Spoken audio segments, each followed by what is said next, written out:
Lois Luby, or Auntie Loy as we called her, was born in Sydney on the 15th of April 1923, over a century ago, with a smile on her face. Lois was the first child of Charlotte Haynes, tailoress, and Richard Luby, a former police constable who had emigrated from Kent, England, after the end of the war. Lois's younger sister Naomi was born 3 years later in January 1926. At that time, the Luby family were living in a small flat in Haymarket, where Richard worked as a bank attendant. The young family moved from Haymarket to Manly, to Eastern Avenue, Kingsford, to live with Lottie's two brothers, Percy and Jack. Jack miraculously survived a near-fatal fall onto electrical wires, which left him unable to work and a wheelchair user for the remainder of his life. Lois and Naomi's schooling days were completed whilst living in Kingsford, and their cousin Margaret, who is present here today, spent many happy times with her cousins during their teenage schooling and adult years. Lois converted to Catholicism whilst living in Kingsford and decided to train as a nurse with the Little Company of Mary at Lewisham Hospital, but decided that the style of nursing, an overly disciplined approach to patient care and nurse training, was not for her. This followed Lois's successful application to become a Carmelite nun, but was directed to join the Lewisham nuns as they needed nurses.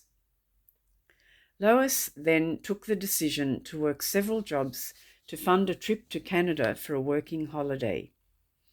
Lois, now an independent working woman overseas, enjoyed this time, which led to a lengthy career in an executive position with a Canadian Oregon Timber Company Seaboard based in North Sydney.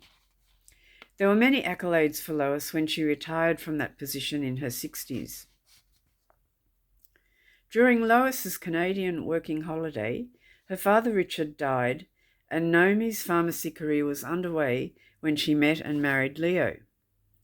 Naomi's planned trip to meet with Lois in Canada did not eventuate, as Naomi was now the mother of 4 young children under the age of 7. Lois always had an eye for fashion, and upon hearing of her sister Naomi's engagement to Leo, she sent from Canada to her mother Lottie a photograph of a beautiful wedding gown. Lottie made her own pattern and recreated the beautiful wedding gown worn by Naomi, Lois, and myself. The gown's delicate lace had been damaged by dry cleaning in the 1980s, and Lois painstakingly repaired the damaged lace and restored the gown, enabling me to wear the gown for my marriage to Steve in 1989. Lottie continued to work as a dressmaker after Richard's death and worked with a woman who had taken in a young boarder who had emigrated from Israel after the end of the war. Lottie was keen for Lois to meet the young Hans George, a promising young electrician with refined musical and cultural tastes and wide-ranging and intellectual interests, including classical music, astronomy, and European cuisines and customs. A meeting was arranged, courtship ensued, and Lois and George were married in January 1959. Their only son, Robert Maxwell, was born in February 1960. Lottie had been living across the road from Lois and George at Eastern Avenue, Kingsford, and shortly after Robert's birth, Lottie moved from Kingsford to Strathfield to help Naomi care for her 4 children whilst she managed their pharmacy business after Leo died unexpectedly in May 1960. Lottie moved back to Eastern Avenue in the 1970s, and Lois cared for her now elderly mother at home until she moved to a nursing home just prior to her death in 1976. Prior to Lois's career with Seaboard, she took an administrative position in the physics department of the University of New South Wales, Kensington, which was a wonderful job close to home during Robert's school days. This was a very happy time for the Sanders when Robert made lifelong friends with Michael Christie, David Miller, and other boys who were all members of the local Scouts and became very regular and welcome visitors to the Sander household for many years to come. Lois had refined taste in music and enjoyed a good opera performance and subscribed to the Australian Opera Series and attended regular performances with her dear friend Betty Murray. My brother John and his wife Rosemary also took Auntie Loy to opera on the harbour in more recent times. Lois and George spent many happy times at the Dooleys' home in Brookvale, and George and John Dooley, Margaret's husband, became good friends with John Dooley, sharing common interests and the same workplace of the Sydney Water Board, where George spent most of his working life. Lois always enjoyed a close relationship with intergenerational extended family members, including Graham, Ruth, and Anne Dooley and their children, and Suzanne, Louise, Judith, Andrew, and Catherine Haynes and their families. Lois was always the family elder who took a special interest in the younger generation, their travels, interests, and families, and very keen to engage in deep conversation on many issues when living at Kingsford and in later times at Strathfield. The move from Kingsford to Willie Street, Strathfield, enabled Lois and Naomi to meet up more regularly, especially since Lois retired shortly after the move. Lois, Naomi and George would always share Sunday lunch together, alternating between Lois and Naomi's respective homes. Lois, George and Naomi spent many happy seaside holidays in Kalala Bay, where Phil, Naomi's eldest son, and Phil's wife, Lubov, lived. Lois enjoyed a very fulfilling retirement, completing an arts degree with New England University, Armidale.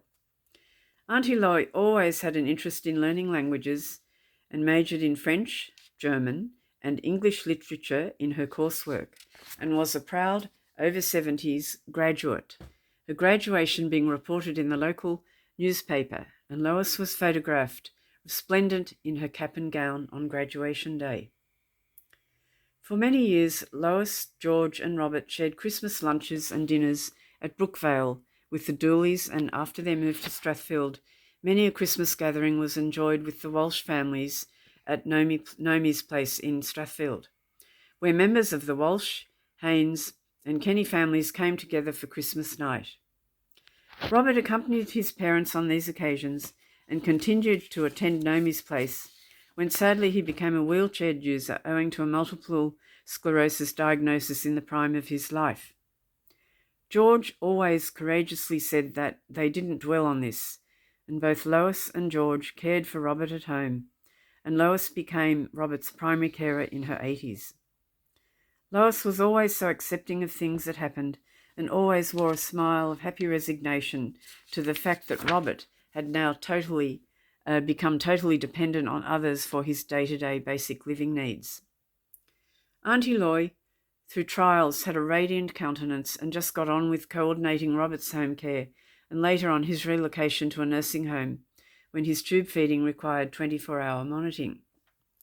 Robert died in 2012 and Lois became George's carer in her mid-90s. Yet again, Lois took on this caring role with happy and generous resignation as just another of life's challenges that she had been presented with.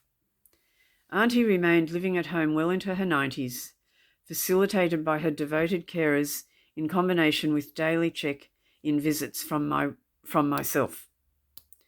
We regularly enjoyed many lunches and afternoon teas with Lois, and prior to that with George and Lois. I let Auntie Loy know over the last few days and hours of her life that there were many extended family members and long-term friends who were inquiring about her. She knew she was loved and cherished by the Hayneses, the Murrays, the Christies, the Millers, and her dear friend Denise Quay, who is currently overseas. Denise was a tower of strength to us in the care of Lois, always ready to drive her to a cafe for lunch and drives to scenic places around Concord waterways. Lois loved oysters, and Denise often visited with a tray of 12 oysters for Lois to enjoy. Denise's friendship with Lois spanned several decades, and Lois always used to tell me about this wonderful friendship, which, as we came to know Denise over the last couple of years, realised was like gold. I still do not know how much Lois actually comprehended conversations, lunch outings, phone calls, gifts and celebrations and occasions, and visits from different people since living in Strathdale. I think Auntie Loy, however, understood the universal language of love and managed to smile in the last days of her life. May she rest in peace.